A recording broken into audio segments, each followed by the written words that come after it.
All right, let's get to our final marquee game of the weekend. And let's talk some Pac-12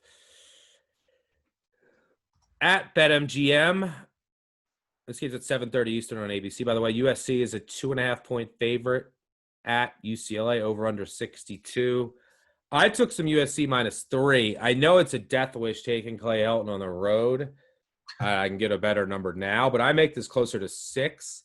UCLA is 3-2. Some of their defensive metrics look okay, but I think that they've benefited from an extremely beneficial schedule. I mean, they start off the year against Colorado. They lost 48-42. So it's like they give up 530 yards to Colorado. Colorado's offense hasn't lightened the world on fire since. Then they played Cal, who was on – I mean, that game was on a Sunday, just scheduled randomly, and Cal has been dealing with COVID issues. Then they lost 38-35 to Oregon. They had their backup quarterback, but we've seen that Oregon is not who many people thought they were. Oregon went for 6.6 yards per play. They beat Arizona 27-10. Arizona did nothing, but their quarterback got out in the first play of the game. And then last week they beat Arizona State. I just think that in Arizona State, by the way, had more yards, higher yards per play, average 6.2 yards per play. They've had some fluky results, UCLA. And USC hasn't been great, but I trust their offense. And the one UCLA has been relying on getting pressure. The whole air raid, I mean, Slovis getting rid of the ball so quick. And I just trust him more than DTR. And people have been talking about this UCLA secondary as being an improved unit. And obviously it's going to be key here against USC and their air raid with Slovis and their great receivers. But look at who UCLA has played and look at who they were last year. This is one of the worst pass defenses in the nation. And now everyone is saying, oh, Paul Rhodes is out, Arizona. All his guys, his coaching is paying off. Their technique is better. All this stuff. Why? There was a shortened like none of these Pac-12 teams got work in the offseason.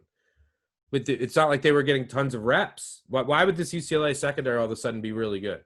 I'm not buying it. I'm selling UCLA here. I trust USC's offense more.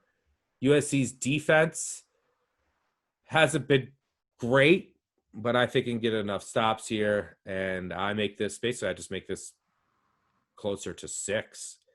And so give me the Trojans here. Yeah, I mean, I agree with you. Wrote it up for Action Network. It'll be published on Friday morning, probably as you're listening to this. Listen, we could just take all the reverse line movement and just chuck it and throw it in the trash, because that's exactly what's going on here with, the ticket count, the handle, everything coming in on USC, yet we've had a dip down to 2.5. I think that number should be higher. And, let's break it down on how these teams are going to score. Dorian Thompson-Robinson, UCLA, they've had a ton of success on the ground, and they've been at a pace of 20th in seconds per play. And there's, they should have plenty of scoring opportunities in this game. There's been a massive push for UCLA in this game, but I think there's a couple of factors in there. It's, USC just had a game on Sunday night, so they're going to be on a little bit of short rest. People are starting to, fall for this UCLA offense against the schedule that they've had, like you mentioned. I can see what's going on in the market. The market dictates that UCLA should be the play, but the market has not been right on this USC team the last couple of years, especially when the air raid starts to click. This happened last year. USC looked terrible in a couple games to start the season because the air raid offense is not something you come out firing on all cylinders. It just doesn't happen overnight.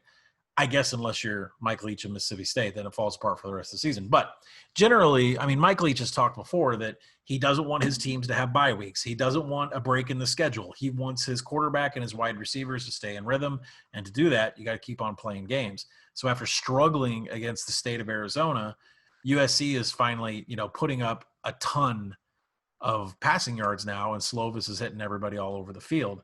And I think it's important to point out that, yes, they were granted a ton of great field position against Washington State, but they still converted 5 touchdowns and scored a ton. And in this spot last year, I mean, all the hype is on UCLA and Dorian Thompson-Robinson, and this defense is going to shut down USC, and USC air raid isn't clicking. And then Kendon Slovis came out and threw 500 yards against these same Bruins. So I'm not buying it either. Like I said, I make the number higher. I think the number is just too short to be betting on UCLA. I'm not going to be a slave to the whole RLM and be scared of it. I think USC is the play. And I can see right now is, we're talking that I think eventually this will close at 3, maybe 3.5. So if you're listening to this on Friday morning, not sure the 2.5 is going to stick around very long.